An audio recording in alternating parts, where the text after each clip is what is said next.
Hello, chemistry student. For this week, we only have a couple of things to do before the test next week. So the test will be at the beginning of week 3.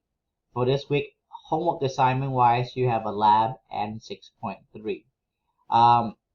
So for start of the week, go ahead and start 6.3 notes and finish it by Friday. So you have 4 or 5 days to do it. If you haven't finished 6.2 yet, it's not due for a couple of days. So go ahead and finish that up. For our first Monday and Tuesday sync meet, we'll be talking about 6.2, and then for Thursday, Friday sync meet, we'll be talking about 6.3.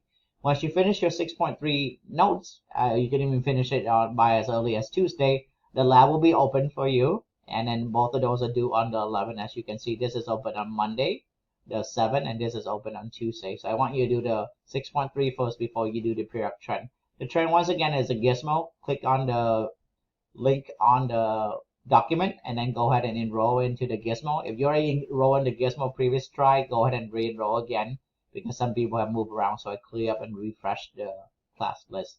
Once again, we only have this two, and please expect the test to be at the beginning of week 3.